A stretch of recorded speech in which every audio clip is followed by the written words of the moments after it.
abre la sesión.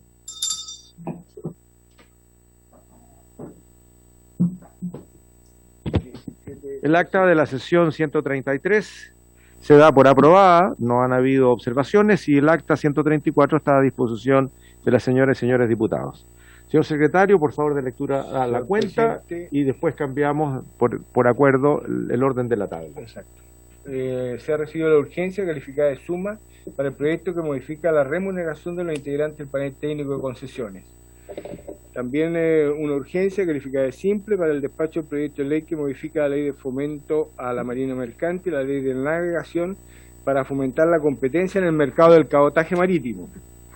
Luego, indicación del diputado Marco Ilavaca al proyecto que modifica la remuneración de los integrantes del panel técnico de concesiones. Una solicitud de la diputada Camila Roja para oficiar al señor Alfredo Moreno, ministro de Obras Públicas, al señor Raimundo Cruzat, presidente de la empresa portuaria de San Antonio, señor Luis Cac, de la empresa portuaria de San Antonio, el señor Juan Pablo Correa, presidente de Puerto Panul, para que informe sobre el proyecto vial Acceso Norte San Antonio. Luego un oficio de la Subsecretaría de Obras Públicas, mediante el cual informa sobre la eventual decisión de suprimir la Dirección Regional de Aeropuertos en la región de Atacama.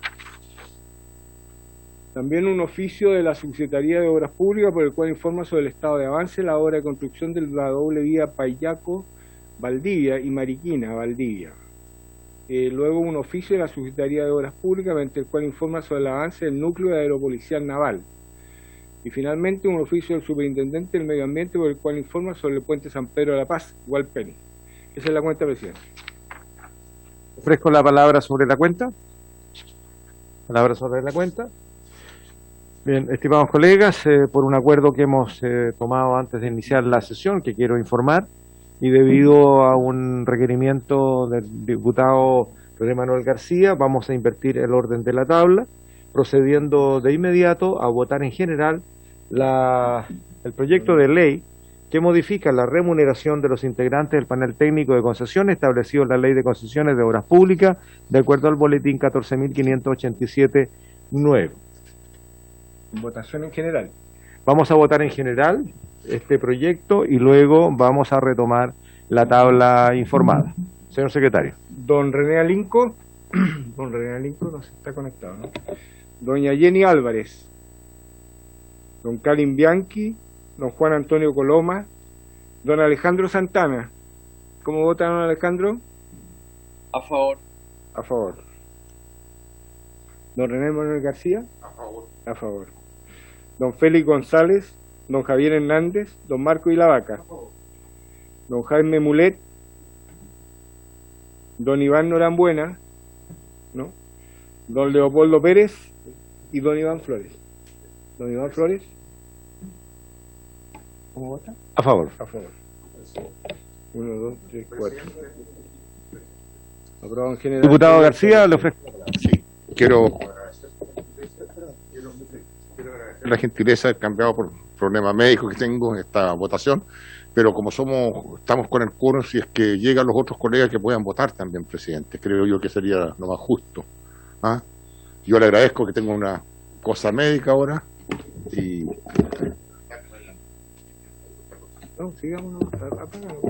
Muy bien, colega García, lo liberamos entonces de seguir participando.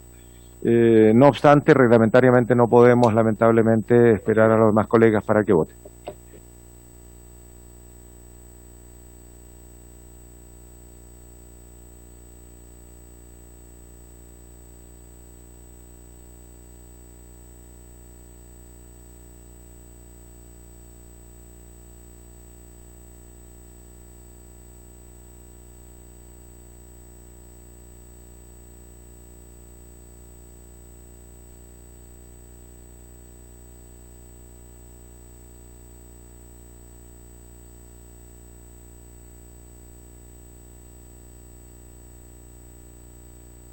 Ahora partimos con... Muy bien, retomamos la tabla. Ofrezco la palabra en puntos varios. Diputado Ilavaca, tiene la palabra. Muchas gracias, señor presidente. Hoy día usted hizo una intervención en la sala respecto a este tema y dice relación con lo que hoy día está sucediendo en el sector de Torobayo Curiñanco. Hoy la ruta T340 que une estos sectores en la comuna de Valdivia, se está desarrollando un tremendo proyecto de mejoramiento de la red vial regional principal. Se están interviniendo cerca de 18 kilómetros a través del financiamiento sectorial, ¿ya? Pero vuelve a estar en la palestra a causa de la toma de decisiones unilaterales por parte de la empresa Tricam. Esta empresa lleva 2 años a cargo del mejoramiento de la ruta, tiempo en el que lleva solo un 38% de avance que contempla una inversión de más de 23.000 millones de pesos. ¿Y cuál ha sido su justificación? El mal clima, las lluvias, los temporales que han aislado a más de 150.000 personas debido al empeoramiento de la ruta que generaba la empresa Tricam. Hace breves minutos atrás la empresa se reunió con el MOP informando la paralización de la obra por 2 meses a partir del 2 de noviembre del año 2021. Esto luego de que sus maquinarias fueran incendiadas el pasado 12 de octubre del año 2021. Y la senadora Ena von Baer decidiera sembrar el terror pidiendo militarizar la región de Los Ríos en condiciones que la propia empresa tenía su maquinaria abandonada a orillas del camino en lugar de trasladarla como corresponde a un sector con las medidas de seguridad y resguardo correspondientes. Ante esto, la Junta de Vecinos y territorios de Punucapa, Chabelita, del Potrero, Los Pellines, Curiñanco, Las Minas, han rechazado cualquier acción de violencia que ajena a los habitantes de este vasto territorio y cuya responsabilidad y medidas corresponden a la empresa y a la autoridad. ¿Cómo es posible que en lugar de exigirse el cumplimiento de las medidas a la empresa, se le permita seguir aplazando el avance de una obra anhelada por los vecinos y vecinas del sector de Torobayo Curiñanco? Este gobierno, señor presidente, continúa tomando decisiones que solo benefician y resguardan a empresas privadas y no piensan en los miles de personas que día a día deben transitar por esta vía. Sumado a que estamos a puerta de la época estival, donde aumenta el número de visitantes del sector costero valdiviano. Por eso es que solicito, señor presidente, se informe con urgencia respecto a la carta GAN de este proyecto, estableciendo una fecha definitiva para la finalización de las obras y se termine con la burla y el abandono que han sufrido las familias de toda la región de Los Ríos.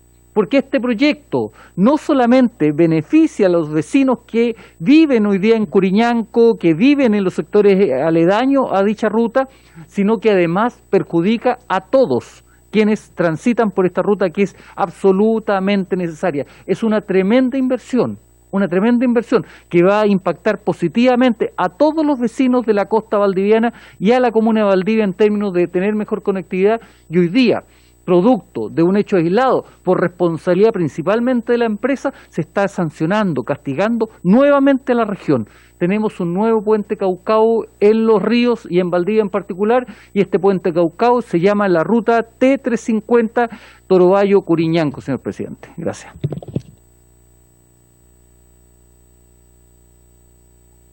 Gracias, diputado Iravaca. Yo, haciendo uso de mi tiempo en puntos varios, quiero sumarme a lo que usted ha expresado, porque claramente en esta obra, como ya habíamos señalado en hora de incidentes, hay un problema que es de origen. Hay una obra que tiene tiempo excedido, en donde, tal como lo han señalado los concejales Pedro Ampuero o el dirigente del sector costero Patricio Larcón, la empresa ha estado actuando con lentitud. Jorge Flandes también ha estado actuando con lentitud, no tenía resguardo alguno respecto del cuidado de sus bienes y por lo tanto podía haber ocurrido algún tipo de accidente o algún tipo de daño en cualquier momento, y ahora resulta que se va exclusivamente para no cumplir el contrato. A mí me parece sospechoso esta situación y por lo tanto me sumo a lo que ha planteado el colega Iravaca para hacer una acción conjunta ante el Ministro de Obras Públicas para que no se conforme el Ministerio de Obras Públicas en aceptar el término de contrato. Aquí una empresa que tiene un contrato tan millonario como este no puede mandarse cambiar con el solo pago de la garantía. Esto es un vicio que no queremos que sea recurrente respecto de que alguien que no quiere terminar la pega, lo que hace es pagar la garantía y se manda a cambiar y deja todo botado, deja una obra inconclusa con los problemas de la comunidad, y además de eso le va a costar al Estado mucho más dinero del que queda como saldo por invertir, poder retomar las obras. Lo que está haciendo la empresa Tricam es sencillamente una excusa para poder abandonar un contrato, y tanto la Dirección de Vialidad como el propio Ministerio de Obras Públicas no puede permitir que esto ocurra. Tendrán que hacer el juicio de cuentas, tendrán que llevar a la empresa a tribunales, tendrán que hacer algo más que conformarse en decir, oh, se nos fue la empresa. Así es que yo quiero pedir la unanimidad para enviar un oficio al Ministro de Obras Públicas y a los subsecretarios para que se tomen las medidas necesarias para resguardar la continuidad del contrato, y esto no basta con ponerle más lucas, porque si no es el mundo al revés, porque aquí una empresa hace un berrinche, amenaza con que se va y el Estado le pone más plata, y si se llega a ir, el Estado termina poniendo más plata que es de todos los chilenos, plata que podría estar destinada a otras obras de mejoramiento. Por lo tanto, quiero que enviemos este oficio. ¿Habría unanimidad? Hay unanimidad para enviar este oficio muy claro pidiendo al Ministerio de Obras Públicas que no acepte las condiciones que está planteando la empresa y actúe con firmeza y con dureza. La gente de la costa de la región de Los Ríos no se merece este trato o esta acción. Lo segundo que quiero plantear es una preocupación a la DOH, y es porque nos hemos encontrado, también lo conversábamos con el diputado Ilavaca recién, en la comuna de Payaco, en un inmueble que es patrimonio histórico, al lado de la Casa Cultural del Yoyi. Hay un inmueble que está terminándose en su construcción, que es una posta rural, tal vez de las mejores que tiene la comuna, y resulta que cuando está por terminarse, hay un informe de la DOH que no tiene agua. O sea, ¿cómo se puede hacer una construcción con una factibilidad que no tiene respaldo? ¿Quién la revisó? ¿Quién la autorizó? ¿Quién autorizó esa inversión pública que necesita la comunidad, pero que resulta que ahora no tiene el respaldo del abastecimiento de agua potable?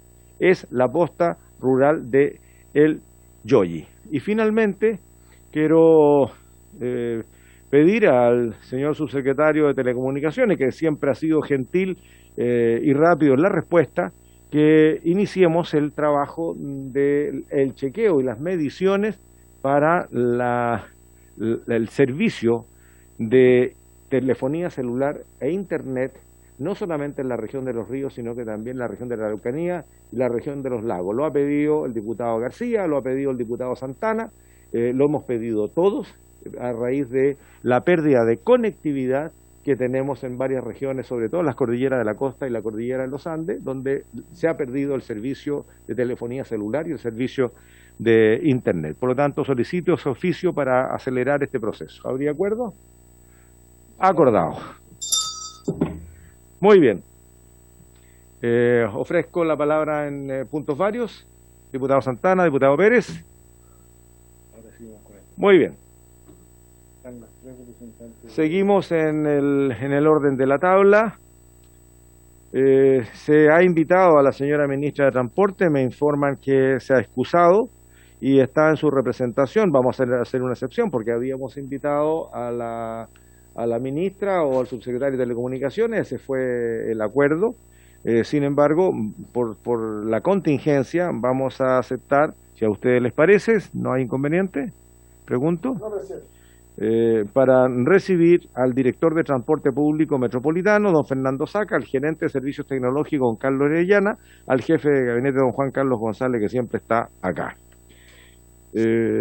Lo que ocurre, y quiero hacer un preámbulo en esto, es lo que ha preocupado a la ciudadanía, particularmente de la región metropolitana, respecto de estos, según cifras presentadas cuando discutimos el proyecto, más de 2.000 millones emposados por tarjetas caducadas que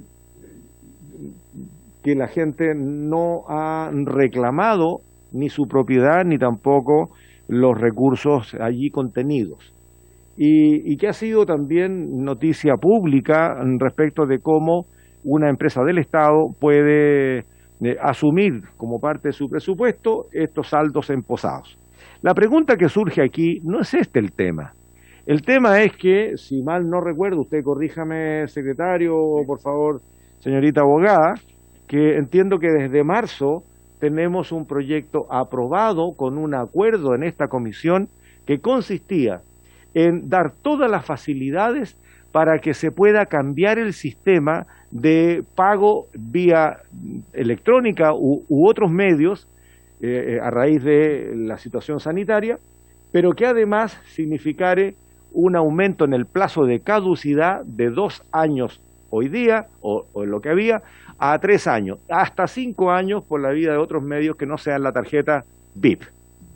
Además, esta tarjeta, bajo el nuevo sistema, porque no es la tarjeta, es el nuevo sistema, tenía que ser nominativa y por lo tanto identificable el propietario y además ser capaz de avisar con anticipación la caducidad de la tarjeta y por lo tanto la persona podía decidir si la dejaba caducar o la reactivaba y así el dinero del saldo seguía siendo su dinero.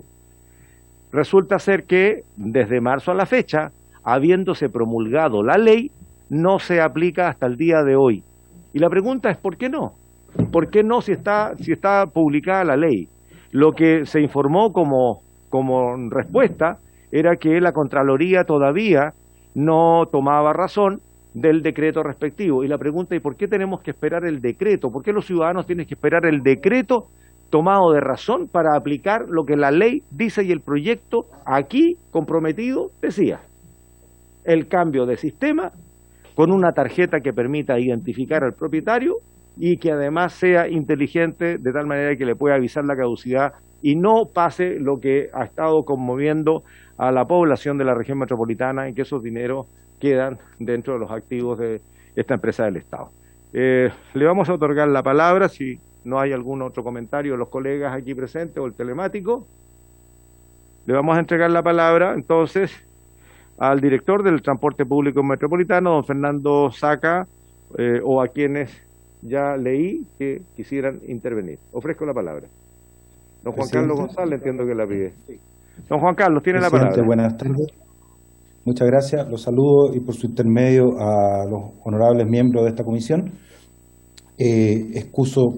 Ratifico la excusa de la ministra Hood por las materias que estaban previamente en la tabla. Ella no tenía considerada asistir a esta sesión porque más bien involucraban al Ministerio de Obras Públicas o al Ministerio de Economía.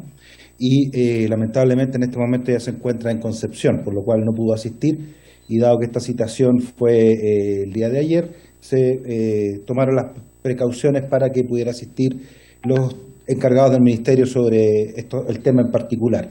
Yo quisiera solamente recapitular brevemente, antes de darle la palabra a Carlos Orellana, quien va a hacer la presentación central, que efectivamente el tema se vio durante la tramitación del proyecto de ley, que hoy es la ley número 21.329, y que se publicó en el diario oficial del 7 de mayo de este año, donde efectivamente se incorporó una mejora importante a las condiciones de la tarjeta VIP que venían desde el año 2005, como se va a exponer acá en la presentación. En segundo lugar, que el contexto de esta citación ocurre por el hecho que una organización de defensa de consumidores, que es CONADECU, presentó una demanda contra la empresa Metro, por lo cual nosotros no conocemos el texto de esa demanda, así que no nos referiremos a ese conflicto en particular, sino que haremos el énfasis precisamente en lo que usted nos pregunta, que son las medidas que ha arbitrado esta administración en particular para mejorar las situaciones referidas al medio de pago y las cargas de tarjeta y la red de carga del sistema de transporte público de la provincia de Santiago y las comunas de San Bernardo y Puente Alto. Por lo tanto, le pido su venia para que pueda tomar la palabra y hacer una presentación con la autorización del caso, presidente, al señor Carlos Orellana. Y también nos acompaña Fernando Saca, que es nuestro director de Transporte Público Metropolitano, para lo que sea menester responder. Romina Garrido, también nuestra asesora legislativa, que siempre asiste a la sesión. Muchas gracias, presidente. Bien, don Juan Carlos, entonces que pueda tomar la palabra don Carlos Orellana.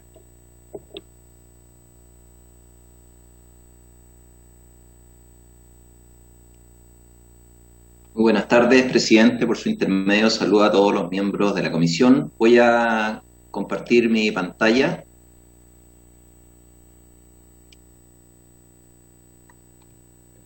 Está autorizado, don Carlos.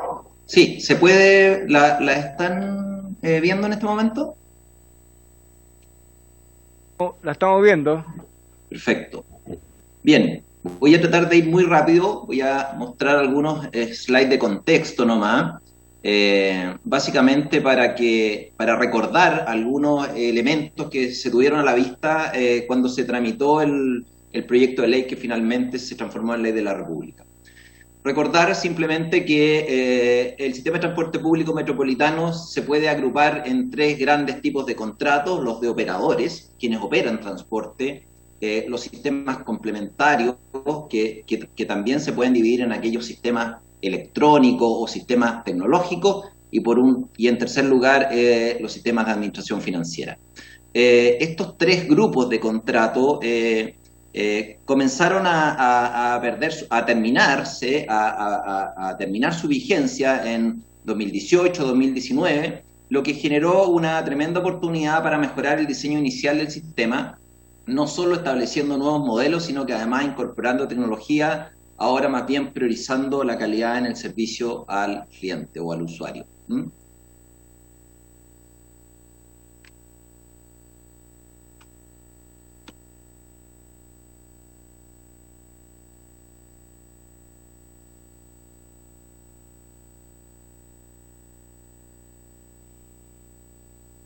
Puede continuar, don Carlos. Bien.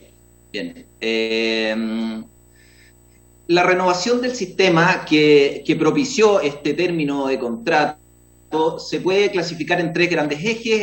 El primero es que se definió migrar a un nuevo estándar de servicio, ya sea en el servicio de transporte y en los medios de acceso a información usuario, con centro, con foco en la comodidad y el bienestar del pasajero. Respecto a esto, solo podemos recordar de que ya el 30% de la flota de los 6.700 buses que circulan en la región metropolitana ya están bajo este estándar red, que se conoce como los buses rojos, los buses eléctricos, aunque no todos lo son.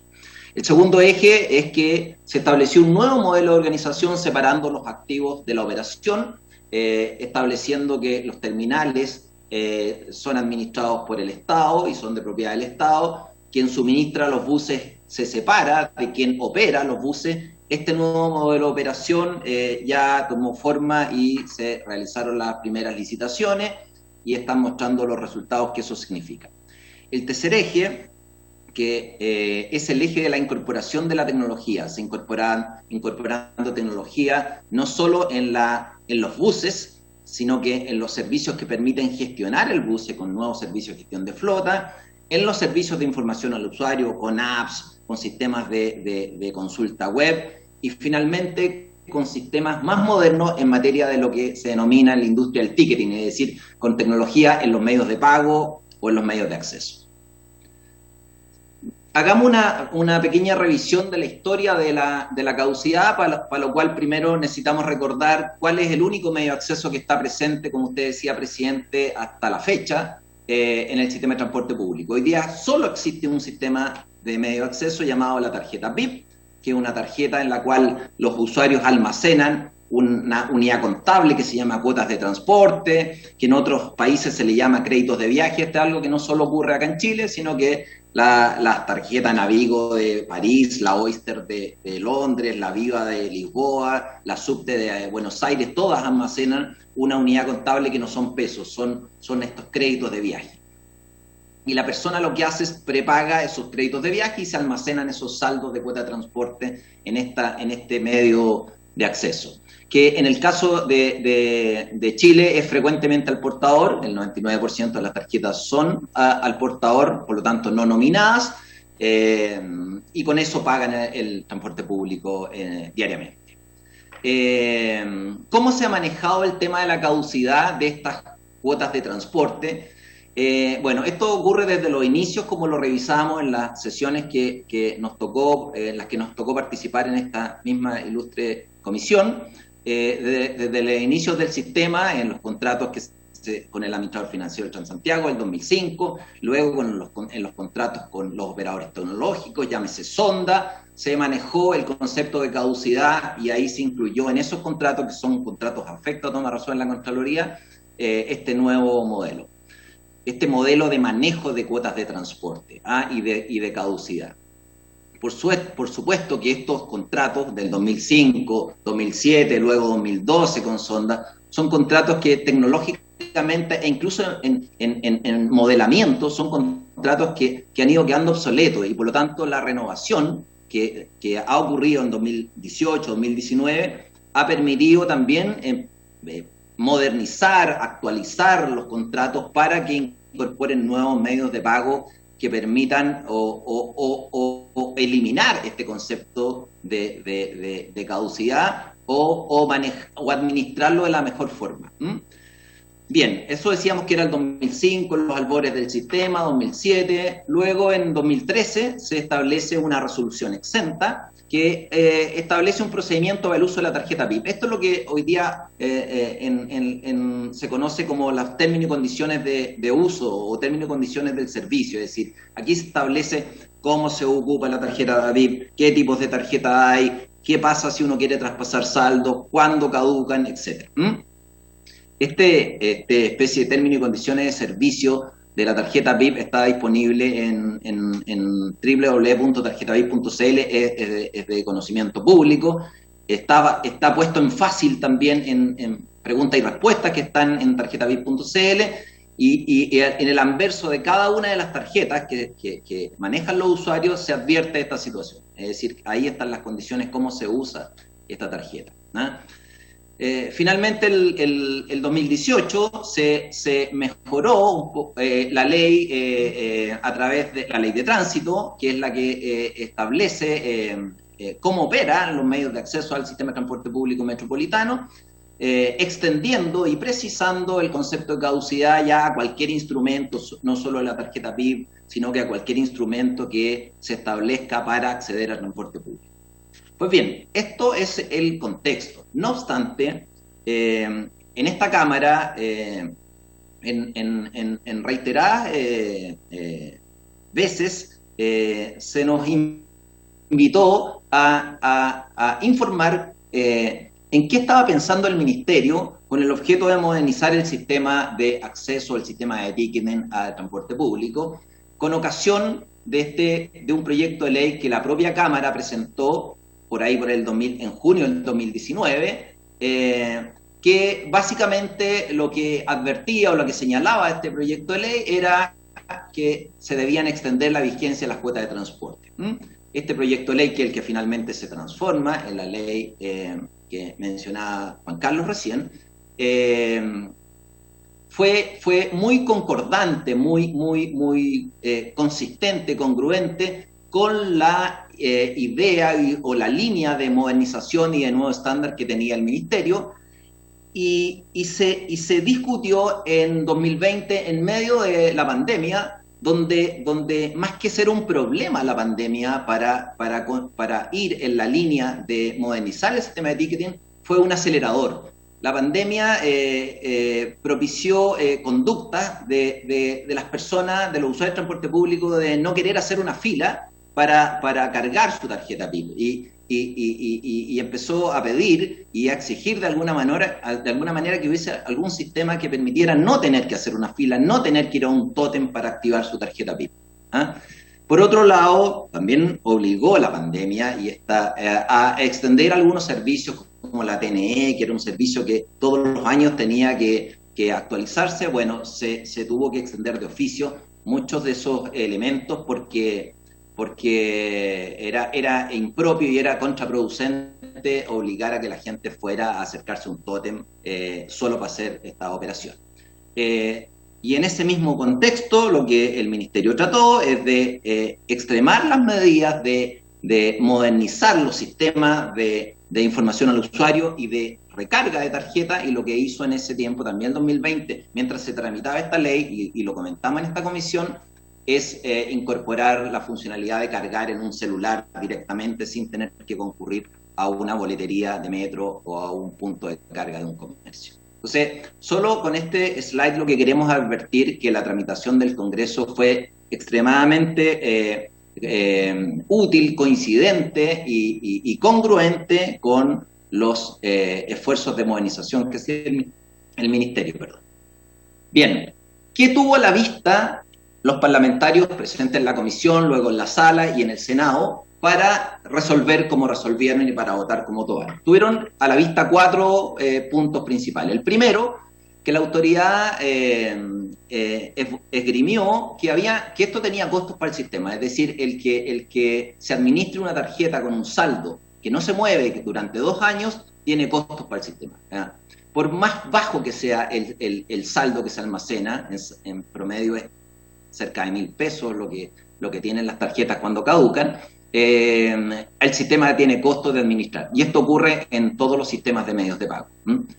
El segundo punto que tuvo a la vista es que esto de la caducidad no es algo nuevo y que sea exclusivo de la industria del transporte. La caducidad ocurre en muchos otros instrumentos financieros, como las tarjetas de prepago. Las tarjetas de prepago no bancaria, por ejemplo, vencen en 6 meses desde la fecha en que aparece detrás de la tarjeta. O los fondos inmovilizados, es de conocimiento bastante público que todos los años los bancos están obligados a publicar los depósitos a plazos que no se han movido en los últimos 2 años, y por lo tanto el usuario tiene 3 años más para retirar esos fondos, y si no van a arcas fiscales, al igual que los fondos de las tarjetas de prepago. Es decir, esta figura de que existe la caducidad en los instrumentos o financieros o operativos es algo general. Incluso estoy hablando de la legislación chilena. El tercer punto que tuvo a la vista el Congreso para resolver fue que se advirtió que la evolución tecnológica en materia de ticketing era muy importante, y por lo tanto estábamos pensando en incorporar nuevos medios de acceso y incorporar y permitir que medios de pago que sirven para pagar otras cosas también sirvieran para pagar transporte, pero bajo este estándar, el estándar red que describimos en los primeros slides. Y el cuarto elemento que se tuvo a la vista fue que ya el Ministerio había hecho importantes inversiones para que toda la red de uso, es decir, los validadores, lo que se conoce regularmente como los torniquetes del metro, los validadores de los buses, los de tren, de todo el sistema integrado, que son poco menos de 8.000, esos validadores estuvieran completamente habilitados para que estos nuevos medios de acceso y los nuevos medios de pago pudieran funcionar en ellos.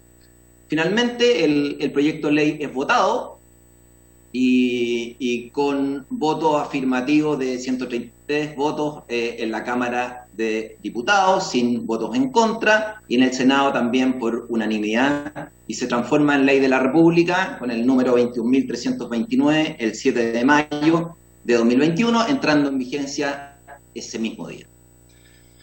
¿Qué efecto entonces ha tenido la publicación de la ley, de esta ley?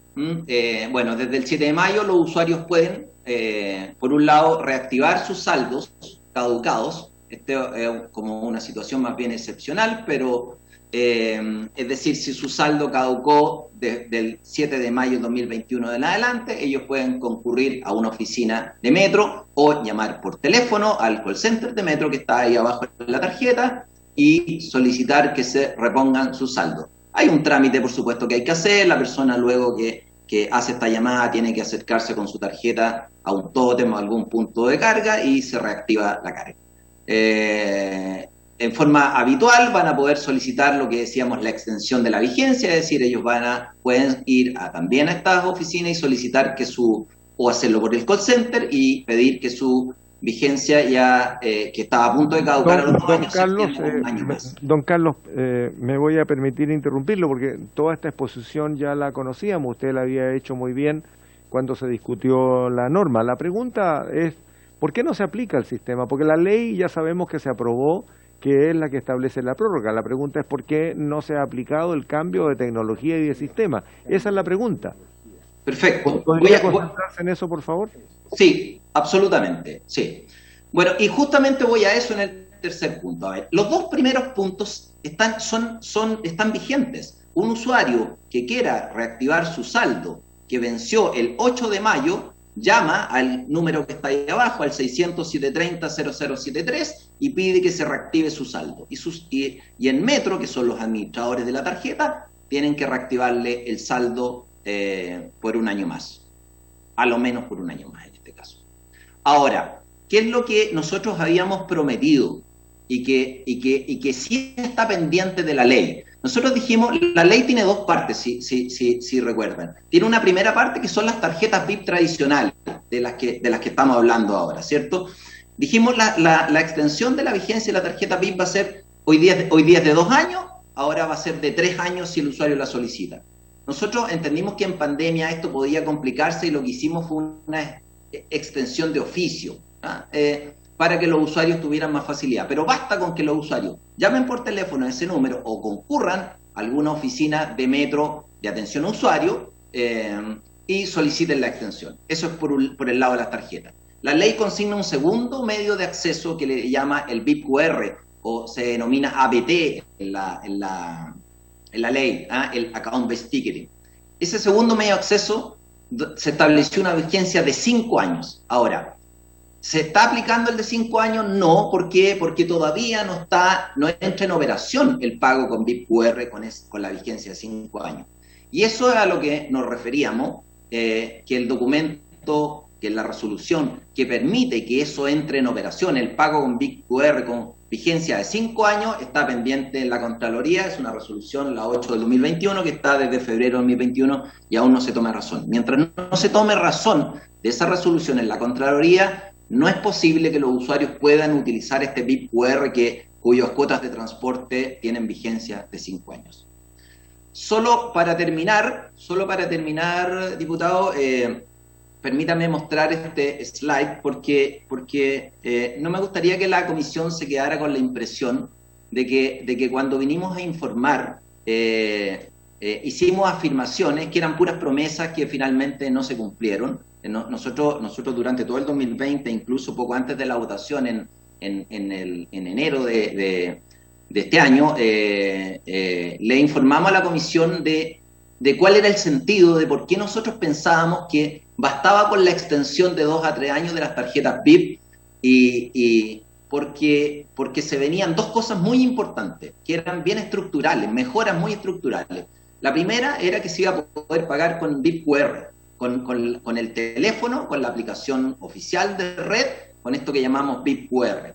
Y esa vigencia iba a ser de 5 años, así que por lo tanto el problema de alguna forma se resolvía, quizás no de raíz, pero ya la extensión de 5 años parecía bastante más manejable por los usuarios. Y eso no ha entrado, y eso ya está probado, los sistemas se han probado, están los validadores instalados, y lo único que falta para que eso entre en vigencia es que la Contraloría tome razón de esta famosa resolución. Y el segundo elemento, que es el más ideal, nosotros dijimos, vamos a lanzar en el corto plazo lo que llamamos pago con medios de pago, no pago con tarjetas BIP ni con BIP QR, sino que un medio de pago que sirve para comprar pan, que sirve para comprar ropa, sirva para pagar transporte. E invitamos a los bancos y a los no bancos que manejan apps que pueden pagar, que son medios de pago general, a que entraran en esta lógica. El primero que tomó el guante fue Banco Estado, que tiene 10 millones de usuarios, de clientes con la app de Banco Estado, que tiene asociada la cuenta RUT, que son exactamente los usuarios de transporte público nuestros, los usuarios que tienen la cuenta RUT. Y ellos tomaron el guante, tomaron su app, se establecieron un convenio con el ministerio y esto está a puertas de lanzarse. La gracia de esto es que el pago con la app de Banco Estado no tiene cuotas de transporte, tiene pesos porque la cuenta con la que está pagando es la cuenta RUT y por lo tanto no caduca por definición porque no son cuotas de transporte, son pesos. Y esto está, como digo, a puertas de lanzar. Y cuando digo a puertas, si ustedes me permiten, aquí hay un video donde se muestran las pruebas que se hicieron la semana pasada en pago en los validadores de bus. Esa es la app que están probando, es la app de Banco Estado. Y por lo tanto creemos que en un plazo cortísimo, que no debiera exceder de noviembre, los usuarios del sistema de transporte público metropolitano van a estar pagando ya con herramientas de pago directo, eliminando la lógica del concepto de pago bajo caducidad. Eso es, presidente, Muy bien, lo que don puedo Carlos. Bueno, yo me imagino que si están preparándose para que el sistema opere en noviembre, me imagino que entonces la Contraloría ya habrá tomado razón si ese es el motivo por el cual no se ha puesto en marcha. En todo caso, yo quiero pedir la unanimidad para que esta comisión oficie a Contraloría y responda por qué no ha tomado razón de esta resolución que aparentemente es tan sencilla y tan simple de resolver para que entre en el sistema el sistema comprometido. ¿Habría acuerdo? Muy bien.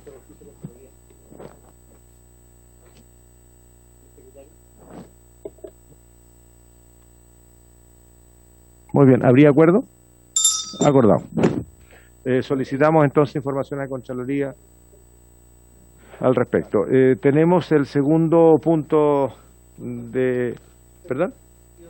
Sí, diputado González, tiene la palabra.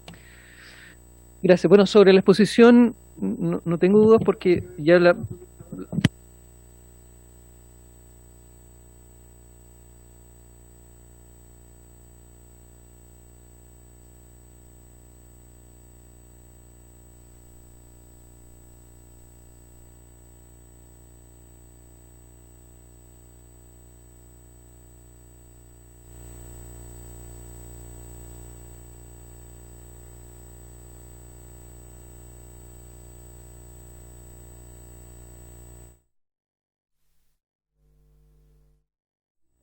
Muy bien, antes que responda don Carlos, le ofrezco la palabra al diputado de la Vaca.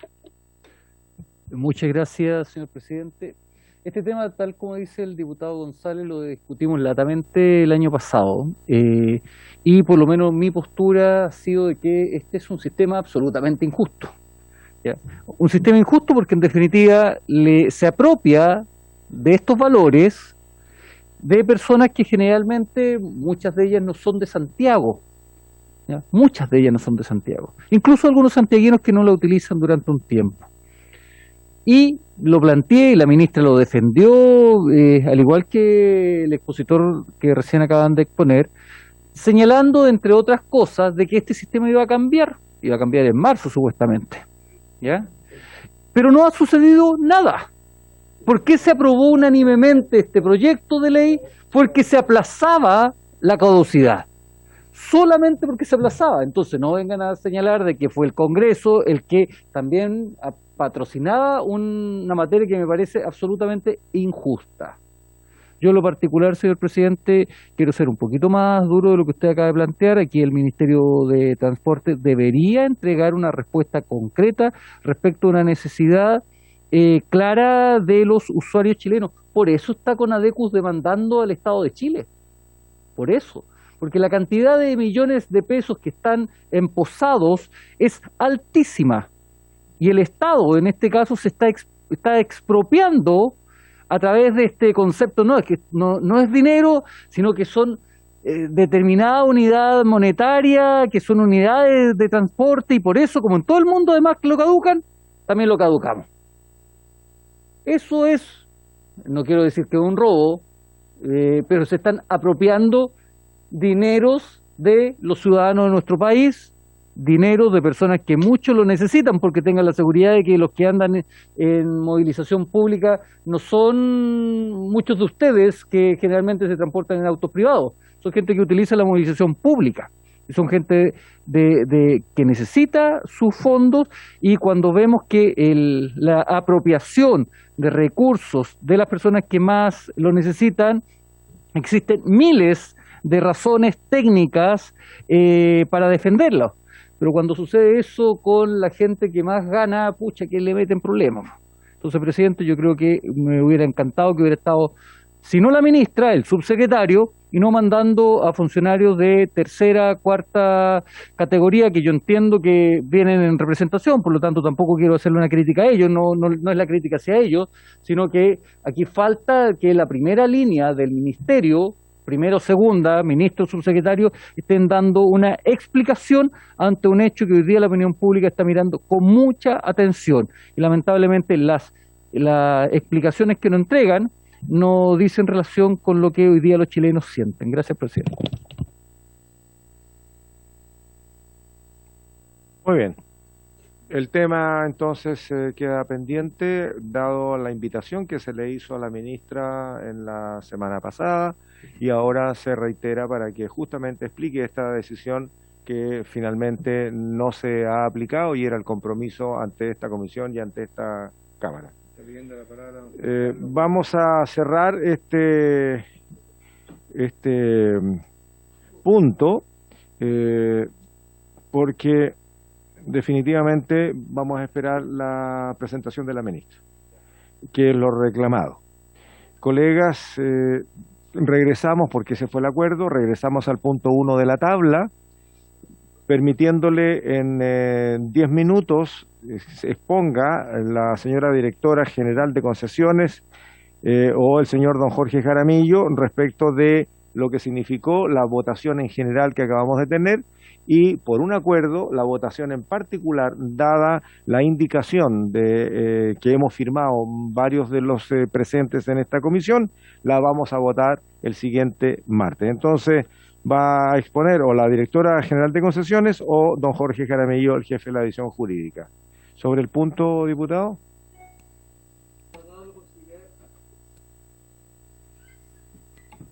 Con este no apaga el de allá. Muy bien. A ver, lo que ocurre es que ante la reclamación del diputado de la Vaca, donde espera una respuesta de la primera autoridad, vamos a esperar que venga la presidenta y responda, efectivamente, la ministra, perdón, y responda por qué este nuevo sistema, habiendo tenido ya toda la buena voluntad de esta comisión y de la Cámara, aún no se aplica. ¿Está bien, diputado, o insistiría? Insisto, presidente, porque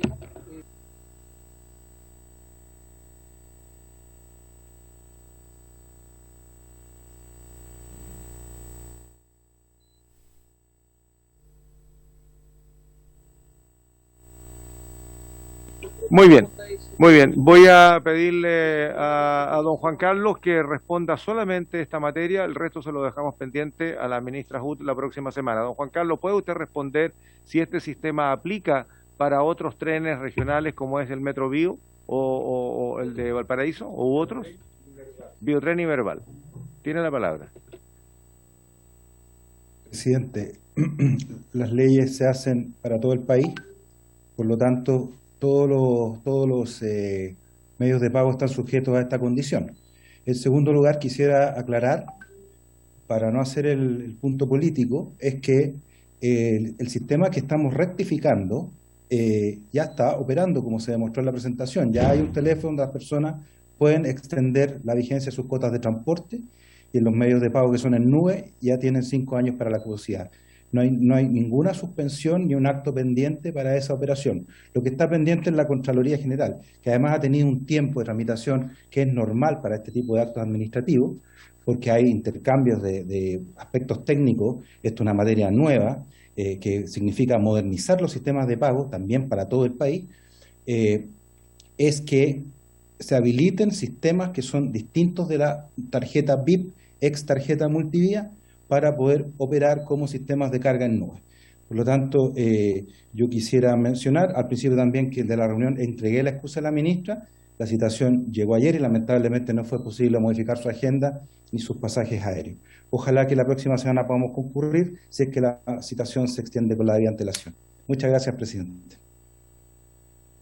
Muy bien, está extendida entonces la invitación desde ya para la próxima semana, don Juan Carlos. Muy bien, ofrezco entonces la palabra a la señora directora general de concesiones o a don Jorge Jaramillo, el jefe de la división jurídica, respecto del proyecto que modifica la remuneración de los integrantes del panel técnico de concesiones. Hasta por 10 minutos para que podamos tomar el segundo punto de la tabla, que tiene que ver con el proyecto de cabotaje. Muchas gracias, señor presidente. Antes que nada, saludarlos y presentar las excusas en el nombre de la directora general de concesiones, que no pudo asistir por un compromiso previo. Voy a ser bastante breve en mi exposición.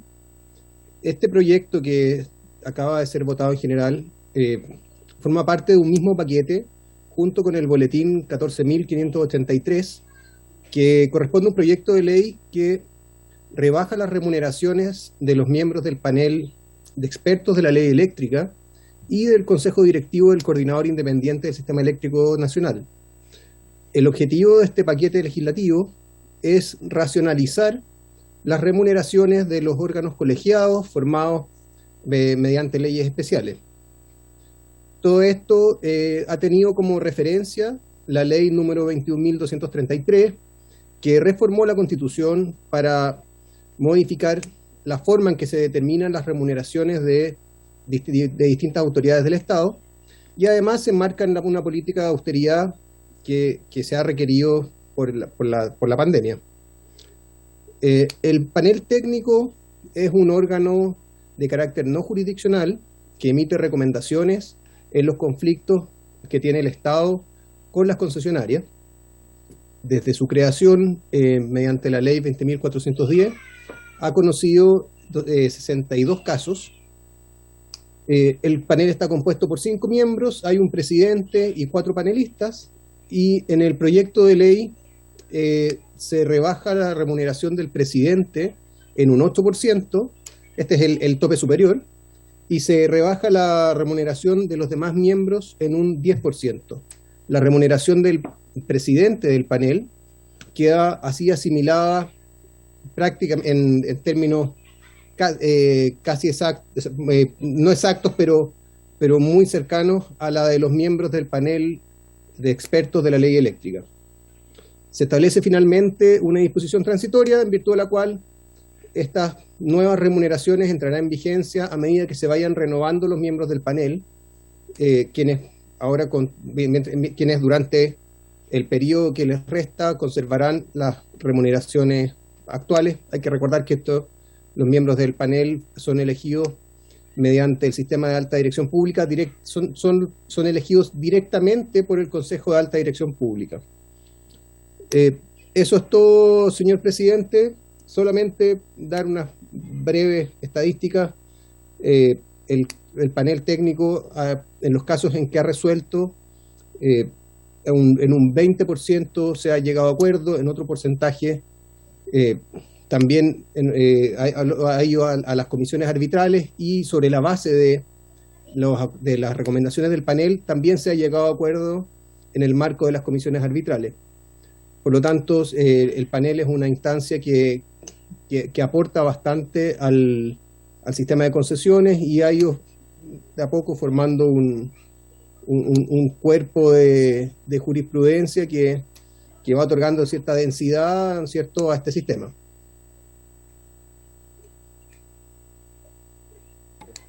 Muy bien, antes de ofrecerle la palabra al diputado Ilavaca, yo quisiera hacerle una consulta al señor Jaramillo. Si la remuneración de los miembros del panel es mensual a todo evento y permanentemente, o solamente cuando son convocados para resolver algún tipo de circunstancia particular. Y ahora le ofrezco la palabra al diputado Ilavaca para que complemente o haga otra pregunta. Muchas gracias, señor presidente. Yo creo que el Ministerio de Obras Públicas, el Departamento de Concesiones, hoy día nos ha mostrado algo que me parece escandaloso. Cuando el estallido social el 18 de octubre del año 2019 se enciende, una de las razones que lo encendió fue el nivel de desigualdad existente en nuestro país. Esta suerte de que existen grupos de privilegiados, dentro de los cuales también claramente están los parlamentarios, pero existen, nos enteramos gracias a este proyecto de ley, privilegiados aún con mayores privilegios, porque tenemos un grupo de personas que nadie sabe que existen, que no sabemos cuántas horas al mes trabajan y reciben de base unas módicas sumas de dinero. Lo que se le suma además una módica dieta producto de las sesiones, que puede hacer alcanzar su sueldo los 15 millones de pesos aproximadamente. Señor presidente, esto, y voy a pedir también al Ministerio de Obras Públicas, al Departamento de Concesiones, que transparente las dietas de todos los paneles técnicos que tengan. Porque creo que estas son las situaciones que en definitiva molestan a la ciudadanía.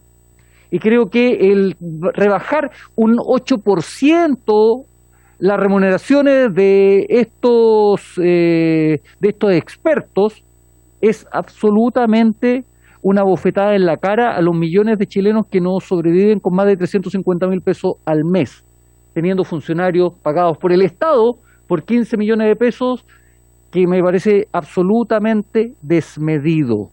Cuando critican a los parlamentarios que tienen grandes sueldos, insisto, cuestión que yo comparto, por eso voté además la rebaja de la dieta, donde ganan una suma también importante, y vemos que estos funcionarios ganan el triple de lo que ganan los parlamentarios. Creo que es necesario ponerle un punto final. Por eso establecimos una propuesta de indicación que busca rebajar considerablemente la dieta de todos, del presidente del panel, del panel propiamente tal, y también solicito, señor presidente, a través suyo, que se le oficie al Departamento de Concesiones del Ministerio de Obras Públicas para que nos informen la dieta exacta de cada uno de los paneles que dependan de ese ministerio. Gracias, señor presidente. Ha habido una propuesta del diputado Ilavaca. ¿Habría acuerdo para hacer la consulta formalmente como comisión? Muy bien, acordado. Se hace la consulta, señor secretario, en los términos expuestos por el colega Ilavaca. Y queda entonces pendiente la respuesta por parte del señor Jaramillo respecto de si lo que está establecido en el proyecto es una base mensual a todo evento más la dieta por sesión, o solamente cuando son convocados. Y si pudiera ser posible la traducción en pesos de lo que señala en UTM el proyecto, para que lo tengamos claro y ver si hay coincidencia con lo que ha señalado el diputado Ilavaca. Por favor, señor Jaramillo. Sí, señor presidente. A ver, el esquema de remuneraciones que fue establecido en la ley 20.410 se mantiene en el proyecto de ley que supone una rebaja, pero el esquema corresponde efectivamente a un sueldo base, a un monto base y a una remuneración por cada sesión a la que asista cada miembro del panel. En el caso del presidente, la remuneración base es de 150 UTM y la remuneración por sesión es de 25 UTM. En el caso de los miembros del panel, la remuneración la base es de 100 UTM y se baja en este proyecto a 80 UTM, y la remuneración por cada sesión es de 20 unidades tributarias mensuales. Nosotros, por supuesto, no tenemos estamos absolutamente disponibles para entregar la información sobre las remuneraciones del panel técnico. Solamente agregar que las remuneraciones del panel técnico son pagadas en un 50% por el Ministerio de Obras Públicas y en otro 50% por las sociedades concesionarias, que son la contraparte del Ministerio de Obras Públicas en los contratos de concesión. Ahora, me pedía la traducción a pesos. La UTM están aproximadamente 52.000 pesos, por lo tanto, habría que, haciendo un cálculo rápido, la remuneración del presidente del panel tiene una base de 150 UTM, que corresponde a 7.800.000, y el tope que se está proponiendo es efectivamente de 275 UTM, que corresponde a aproximadamente 14.300.000 pesos. El tema, el señor Ilavaca tiene una posición, una opinión respecto a estos sueldos. Como yo acabo de mencionar, esto es equivalente a las remuneraciones que tienen el panel de expertos eléctricos. Son órganos que resuelven controversias por montos muy, muy importantes, y son órganos extremadamente especializados. Solo para tener un orden de magnitud, el panel técnico de concesiones hasta el año 2020 falló controversias por un monto agregado de 26 de 26 millones de UF. Por lo tanto, lo que está en juego no es poco para el Estado.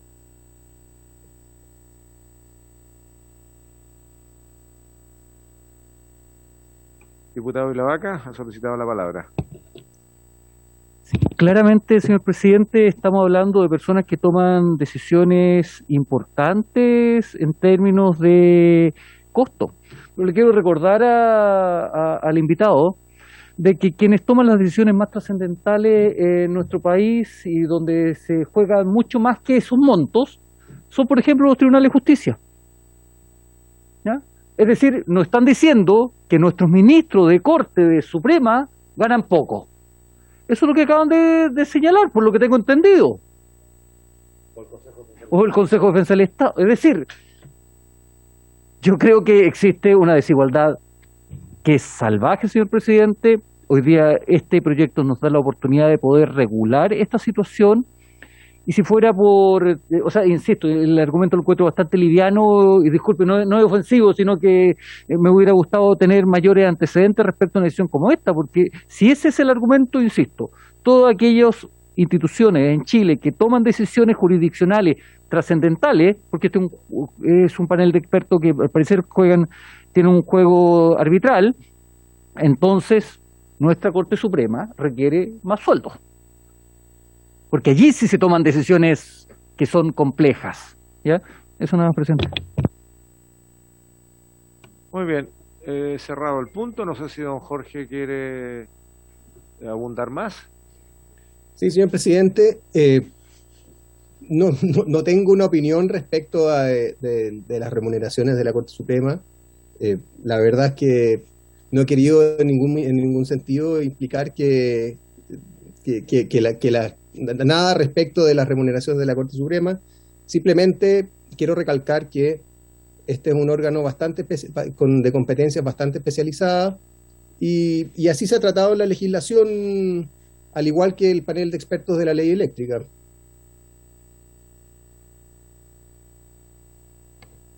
Muy bien, señor Jaramillo, le agradecemos su explicación. Y por lo tanto este tema va a ser nuevamente tratado en la próxima sesión cuando tengamos que votar y debatir en particular antes de remitirlo a la sala. Muchas gracias y pasamos al segundo proyecto de ley iniciado en mensaje de Su Excelencia el Presidente de la República, que modifica la Ley de Fomento a la Marina Mercante y a la Ley de Navegación para fomentar la competencia en el mercado de cabotaje marítimo, de acuerdo al boletín 14.532.15, que tiene urgencia simple. Han estado invitados ya en algunas sesiones, por lo tanto le vamos a pedir que acoten el tiempo de sus presentaciones para que podamos ir cerrando las presentaciones y no tengan que volver a concurrir a esta comisión. Ya varias veces se han estado esperando poder intervenir. De la Fiscalía Nacional Económica se encuentran don Felipe Cerda, don Gastón Palmucci y de la señora Julie Massman. Y de la Federación Gremial de Dueños de Camiones, Fedesur, don Carlos Bretti. Está también don Héctor Azúa, que es el presidente en representación del Sindicato Interempresa de Oficiales de la Marina Mercante. Y de CONADECU, los señores Mario Bravo y don Gonzalo Escobar. Del Ministerio de Economía se encuentra presente don Eugenio Simon, a fin de que pueda atender consultas de esta cartera. Bien, le ofrezco la palabra en el mismo orden a los señores representantes de la Fiscalía Nacional Económica. Me imagino que don Felipe Cerda, el subfiscal nacional, irá a hacer la presentación a cargo de la institución. Don Felipe, tiene la palabra, por favor. Muy buenas tardes, muchas gracias, señor presidente. Muy buenas tardes. Por su intermedio también saludo a los restantes miembros de la comisión. Tengo una presentación, así que agradecería si puedo, si me permite, compartir pantalla, por favor. Está autorizada. Bien, muchas gracias.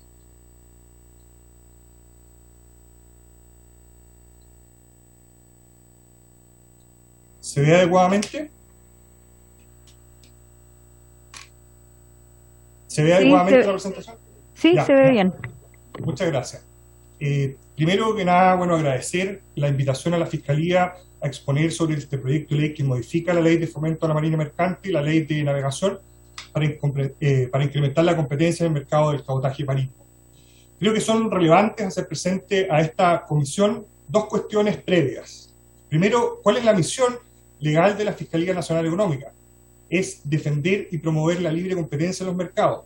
Nosotros como Fiscalía creemos que mientras mayores grados de competencia existan, mayores van a ser los beneficios para la sociedad, menores van a ser los precios, mayor va a ser la calidad de los servicios que se ofrecen. Desde esta óptica, desde la óptica de la libre competencia, no podemos sino estar a favor, opinar favorablemente respecto de un proyecto de ley que lo que hace es remover barreras regulatorias a la entrada y probablemente lleve aparejados bajas los precios de los servicios y otro tipo de beneficios. Otro tema que es relevante como cuestión previa a tener presente es que la Fiscalía no ha realizado investigaciones recientes sobre este mercado. ¿Qué implica eso? Que la información que les voy a exponer a continuación se basa en antecedentes públicos. Y eso podría implicar de alguna forma que no tiene ni la actualización ni la exactitud que tendría la información que nosotros recabamos en el marco de una investigación. No obstante eso, quisiera partir con un dato de los antecedentes públicos que considero relevante. El 2001, la CEPAL hizo un estudio, y en ese estudio identificó que el transporte de un contenedor desde San Antonio al Callao era más barato que transportarlo a los puertos del norte del país, hace 20 años. Pues bien, el 2018, otro estudio, realizado esta vez por Agostini, Briones y Mordog, identificó que transportar un contenedor de 20 pies desde Valparaíso hasta el Callao era un 40% más barato que transportarlo a los puertos del norte del país. Plantearse esta pregunta no es solo una cuestión de costos, eficiencia y económica, también comparte o contiene un aspecto de justicia. ¿Por qué los usuarios del servicio de cabotaje de transporte marítimo van a tener que pagar más por el servicio producto de la falta de competencia? Más aún, esa pregunta es válida si la falta de competencia tiene su origen en la ley. Nosotros como Fiscalía no vemos que existan antecedentes o argumentos que permitan mantener o que sustenten la mantención de esta restricción al cabotaje, sino más bien creemos que un alzamiento de esta redundaría en el ingreso de más competidores y en una rebaja de los precios que se prestan. A continuación, miembros de la Honorable Comisión, les voy a explicar un poco la presentación, resumo brevemente el marco normativo vigente, luego ciertos antecedentes relevantes que se pudieron extraer de estas fuentes públicas respecto del mercado del cabotaje, para terminar con la opinión de la Fiscalía que de alguna forma ya adelanté respecto de este proyecto. Todos sabemos que el cabotaje se define como el transporte marítimo fluvial o lacustre de carga entre dos puntos del territorio nacional. Pues bien, esa actividad económica está reservada a naves chilenas exclusivamente. Sin embargo, la ley, en su artículo 3, reconoce ciertas excepciones. La primera de estas excepciones es que para cargas superiores a 900 toneladas se pueden realizar licitaciones. Sin embargo, al realizarse esa licitación, al adjudicarse esa licitación, existe un castigo a la oferta realizada por naves extranjeras, la del cual se deberá incrementar de acuerdo a la tasa general del arancel aduanero que equivale a un 6%. Y no solo eso, honorables diputados, sino que esa decisión de adjudicar a esa naviera extranjera puede ser reclamada por los navieros nacionales y de ser acogido se expone a una multa que va del 1 al 25% del valor del flete, el usuario que contrata ese servicio. La otra excepción que tenemos es cuando no exista disponibilidad de naves chilenas para cargas inferiores a 900 toneladas. ¿Qué se requiere acá? Que no exista disponibilidad de estas naves chilenas y además se requiere una autorización de la autoridad marítima. Eso es, con esas constituyen las excepciones a la regla general de que el cabotaje está reservado exclusivamente a las naves chilenas. Ahora vamos a unos antecedentes o algunos antecedentes del mercado que pueden ser interesantes. Primero, el cabotaje tiene un potencial de crecimiento e impacto para la economía chilena. Un estudio del año 2016 nos dice que tan solo el 15% de las toneladas kilómetros movidas corresponden a transporte marítimo. En otros países, o en la Unión Europea, por ejemplo, que es el dato que tengo, eso equivale a cerca del 32%. O sea, hay un espacio importante para crecer en cabotaje marítimo en nuestro país. sobre todo teniendo en consideración las costas y los puertos que tenemos. Este diagnóstico, además, está respaldado o lo comparte la OCDE, que precisamente señala que el cabotaje se encuentra subdesarrollado en nuestro país, pero presenta grandes oportunidades de crecimiento y mejora, considerando nuevamente la costa, la línea costera y los puertos. Y señala también que normalmente la carga llega al centro del país, a los puertos centrales, y luego es transportada vía camiones, y que existe un potencial de mejora en los servicios de cabotaje, lo que reduciría los costos de transporte y distribución, además de reducir la congestión de las carreteras. Eso nos señala la OCDE. Otro tema o antecedente relevante respecto a este mercado es que existe una bajísima relevancia de la marina mercante extranjera en Chile. De acuerdo a datos de Directemar del año 2020, solo un 0,2% de la carga de cabotaje se movilizó mediante naves de bandera extranjera. Solo un 0,2%. ¿Qué nos está diciendo eso? Que las excepciones contempladas en la ley no son capaces de generar una competencia idónea o efectiva de las navieras extranjeras respecto a las naves nacionales. Al menos así lo muestra este dato. Otro elemento a considerar respecto de este mercado es la alta concentración que existe. En líquidos, solamente 2 empresas concentran el 100% de la participación de mercado, Ultranav y Compañía Marítima Chilena. En graneles sólidos, las 2 principales empresas concentran más del 90% de participación de mercado, me refiero a Ultranav y Naviera Los Inmigrantes. Y en el total nacional del cabotaje, 4 oferentes de servicio de cabotaje concentran más del 76% de las toneladas por cabotaje. O sea, estamos frente a un mercado que uno podría calificar de concentrado y donde existe espacio para mayor competencia. ¿Cuál es nuestra opinión como Fiscalía? Ya adelantamos que una mayor competencia genera que los agentes económicos actúen de forma más eficiente, que rebajen los precios, que entreguen servicios de mayor calidad. Una condición necesaria para que exista competencia es que los actores no se encuentren protegidas de esta, que encuentren la posibilidad de rivalizar. En nuestra opinión, lo que hace la reserva de cabotaje actual es que protege a las naves chilenas de la competencia con naves extranjeras. Se trata de una barrera regulatoria a la entrada. ¿Qué creemos que sucedería si se alzase esta restricción? Primero, se va a generar más competencia, van a ingresar mayores actores. Después, al ingresar mayores actores, se va a traducir en una reducción de los precios del servicio de transporte. También eso beneficia a los consumidores. Y por último, va a desarrollar la industria del cabotaje. ¿Por qué? Porque se va a transportar una mayor cantidad de volumen en este servicio marítimo.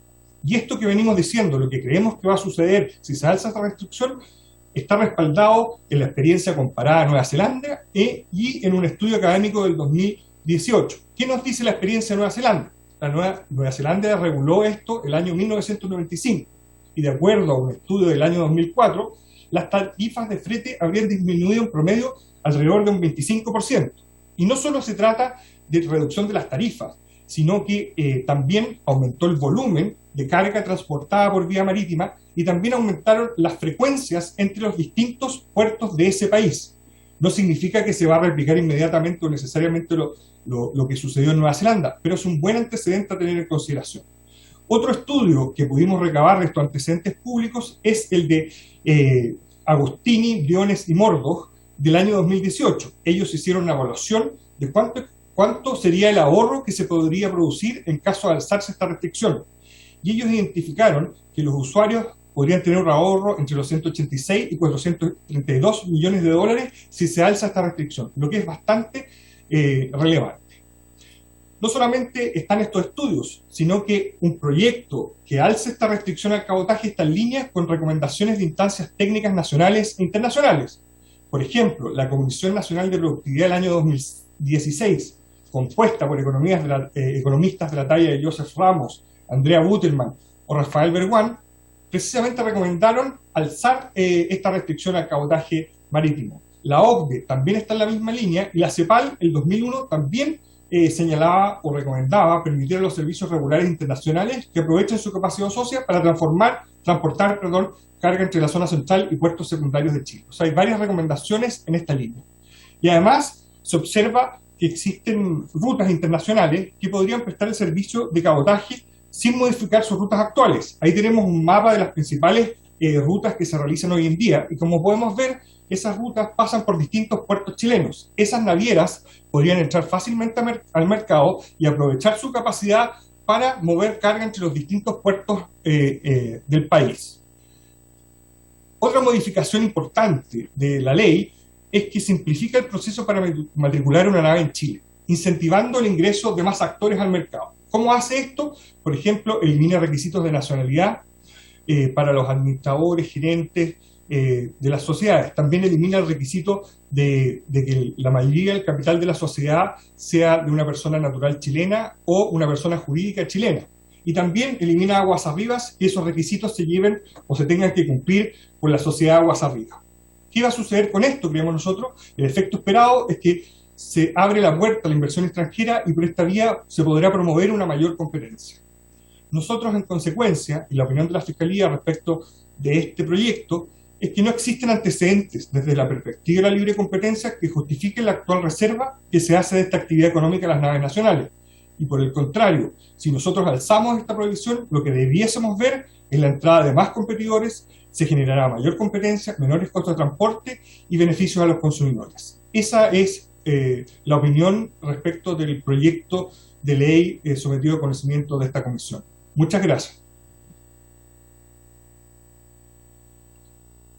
Muchas gracias a usted, señor Cerda, por su exposición, y a continuación le ofrezco... A ver, yo no sé, señor Cerda, si otras personas que han asistido en representación de la Fiscalía quieren complementar su exposición, o usted los representa a todos. Me refiero a la señora Massman o al señor Palmucci. Yo le estoy representando a todos, señor presidente. Ah, muy bien, muchas gracias. Bueno, a continuación, en el orden anunciado, le ofrezco la palabra a don Carlos Bretti, presidente de la Federación Gremial de Dueños de Camiones. Don Carlos, si gusta, señor Cerda, puede continuar en sesión hasta que esta finalice para que pueda escuchar las otras exposiciones. ¿Está don Carlos Bretti? Está don Carlos Bretti. ¿Está conectado? Sí. Don Carlos, haga uso de la palabra, por favor. No lo veo. ¿Sí? Don Carlos. Muy bien, seguimos con el uso de la palabra. Ofrezco la palabra al señor Héctor Azúa, presidente, representación del sindicato Interempresa Oficial de la Marina Mercante. ¿O regresó don Carlos Bretti? Hola, ahí sí, ¿me escucha? A ver. ¿Me escucha? Estoy por aquí, pero no tengo... Ahí está. Hola, sí. ¿Me Muy escucha? bien, ofrecemos la palabra a don Carlos Bretti, entonces. Muchas gracias, señor presidente. Disculpe, era un problemita técnico. Sí, yo como representante de los camioneros, nosotros, ¿quiénes somos? ¿Quién? Don Carlos, ¿puede continuar la exposición? Sí. Solicito ampliación por 10 minutos. ¿Habría Sí, acuerdo? lo mío será muy breve. Momento, don Carlos, por favor. ¿Ampliamos? Muy bien. Se amplía la sesión por 10 minutos. Puede continuar, don Carlos. Muchas gracias. Como representante de los camioneros del sur, quisiera decir que somos 42.000 empresas de transporte, las cuales en promedio tenemos 1.8 camiones. De eso, alrededor del 95% representan ese universo y un 5% restante son solamente empresas, grandes empresas de transporte en el país. En el modelo actual, donde dice que el barco llega a un puerto y transfiere la carga de transporte a transporte terrestre,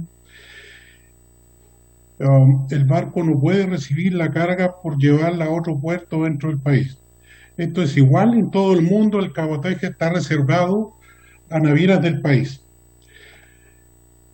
Nosotros sentimos que el barco es una competencia desleal porque el barco ya cobró la ida y el regreso por comercio exterior.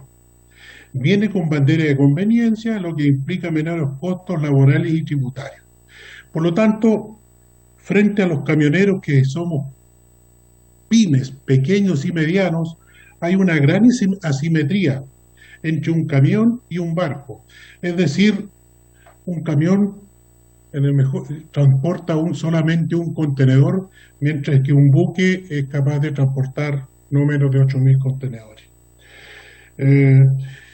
de llevarse a cabo o avanzar este asunto, sentimos que nosotros como pequeños y medianos, que somos químicamente puros camioneros y que no dependemos de otra cosa más que es el transporte de carga por calles y carreteras de nuestro país, veríamos seriamente afectados nuestros pequeños emprendimientos, no solamente los que tenemos uno o dos o tres camiones, sino que todo lo que significa la cadena que funciona con nosotros, es decir, la gente de vulcanizaciones, hosterías y otros que estamos en el día a día frecuentando con ellos. Nos parece en especial, en particular, de que hoy día la situación tan difícil que hemos vivido por pandemia o en esta misma pandemia quieran dejarnos prácticamente sin trabajo. Créame usted que nosotros miramos con mucho desazón, con mucha pena, si es que esto se llega a llevar a efecto. Por otro lado, también dicen de que los buques sobre la huella de carbono. Fíjense que muchos de los camioneros actuales estamos invirtiendo en nueva maquinaria para justamente estar de acuerdo a los tiempos. ¿Qué quiere decir esto? Bajar nuestra huella de carbono. Y nuestra huella de carbono existe hoy día, la podemos controlar debido a que todas las maquinarias en que no estamos ya invirtiendo, o que ya algunos ya estamos montados en ella, vienen con sistemas de Euro 4 y Euro 5, que son las normas internacionales de contaminación. Significa esto que al bajar nuestro volumen de flete, efectivamente muchos quedaríamos a la deriva sin poder pagar nuestras inversiones. Nuestras modestas inversiones, que nos cuesta mucho mantenerlas, si bien es cierto, hoy día definitivamente, y con esto concluyo, señor presidente, de llevarse a cabo una situación de esta para los camioneros, pequeños y medianos camioneros, de estos 42.000 que le acabo de hablar, sería lapidario. Eso es por nuestra parte, señor presidente. Muchas gracias a la comisión. Muchas gracias, don Carlos, por su exposición. En la invitación estaban también acompañándolos don Osvaldo Altamirano y don Claudio Kemp. ¿Está cubierta con su exposición? Sí, está cubierta, muy señor bien, presidente. muy bien. Muchas gracias, don Carlos. Muchas gracias. A continuación, entonces, le ofrezco la palabra a don Héctor Azúa, presidente en representación del Sindicato Interempresas Oficiales de la Marina Mercante. Muy buenas tardes, señor presidente. Por asunto de tiempo, yo le agradecería que quizás me deje exponer para la próxima sesión, porque creo no alcanzar. Muy bien, todavía como tenemos 10 minutos exactamente, porque está prorrogado, pregunto si dentro de su organización, que es el Sindicato Interempresa, o de la Alianza Marítima de Chile al Mar, o con la Federación Internacional de los Trabajadores del Transporte, IETF, ¿hay 3 personas o usted los representa a todos, don Héctor? En este momento yo los represento a todos, pero necesito un poco más de 10 minutos para mi exposición. Muy bien. Le ofrezco la palabra al representante de CONADECU, don Mario Bravo, don Gonzalo Escobar, si alcanzan dentro de los próximos 10 minutos. Buenas tardes, señor presidente. Sí, Gonzalo Escobar, como asesor económico, voy a representar a Hernán Calderón y a Mario Bravo en esta oportunidad, ¿ya? Muy bien. Y me puedo enmarcar dentro del plazo establecido.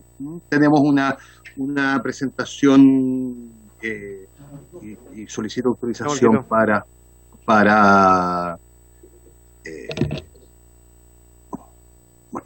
a ver. Ya está autorizada. Muchas gracias. A ver, un poco de qué va a tratar.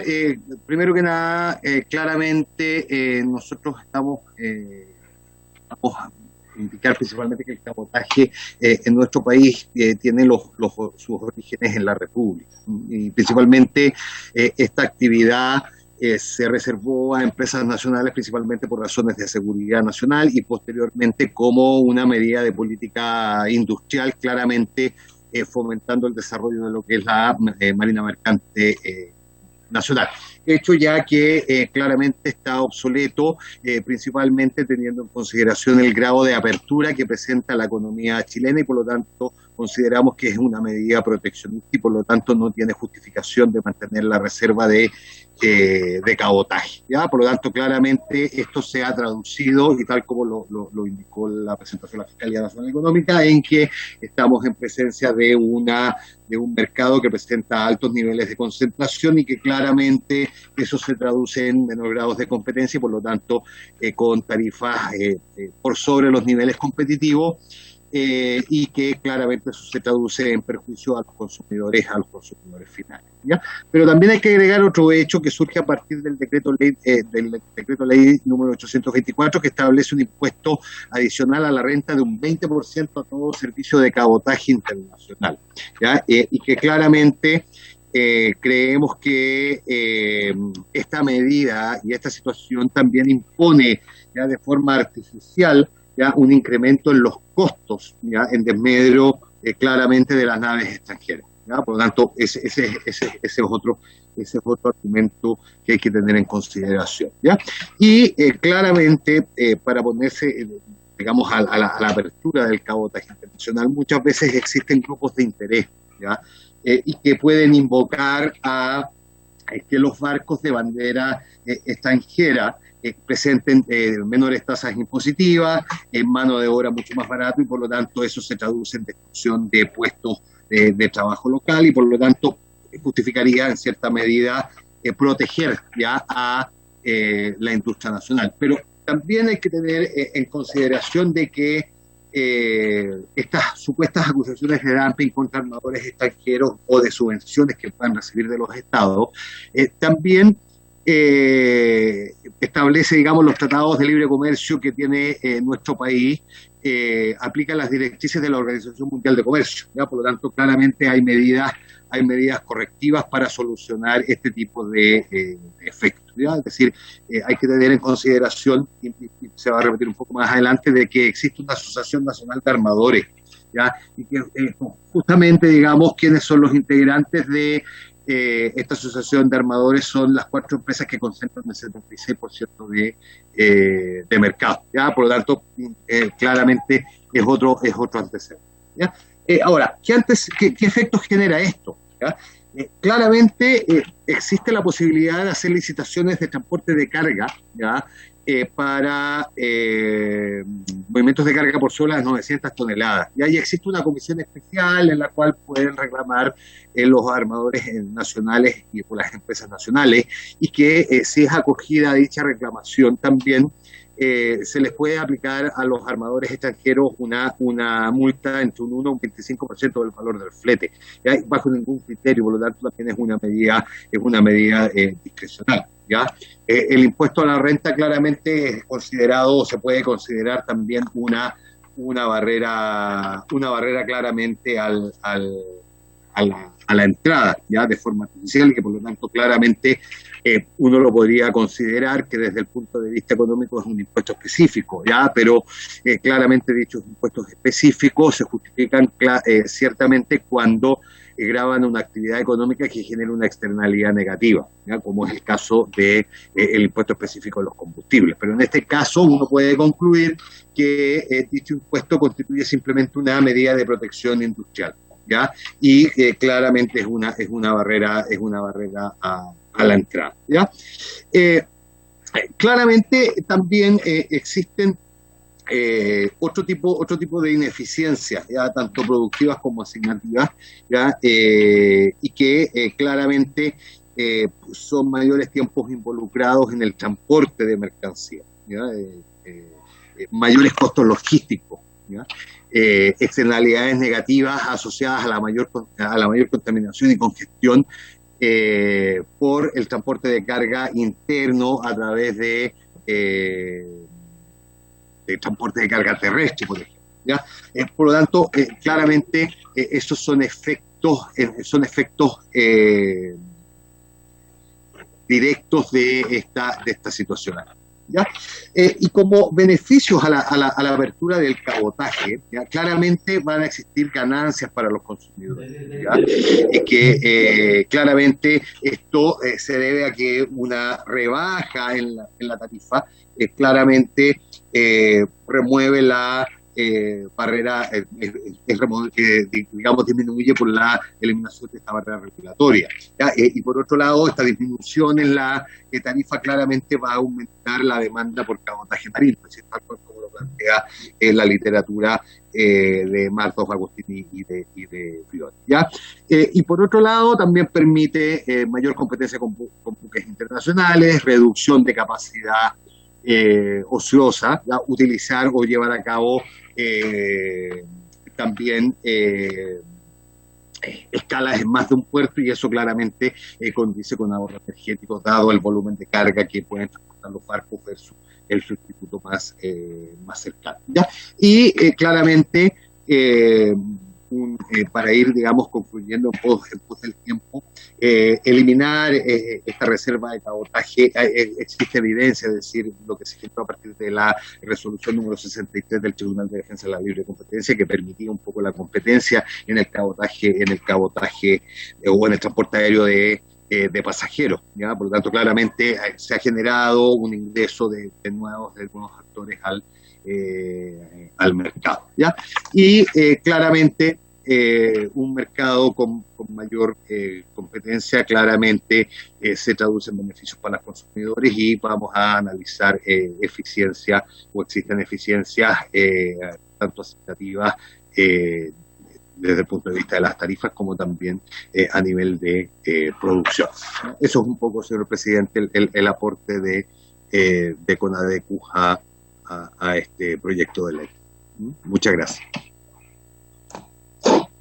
Muchas gracias, don Gonzalo, y felicitaciones por haberse ajustado perfectamente al tiempo. Bueno, estamos por concluir el tiempo reglamentario de esta sesión. Yo quiero explicarles que hemos pedido 10 minutos adicionales, justamente porque si no cae por el solo imperio del reglamento cualquier acuerdo que podamos tomar.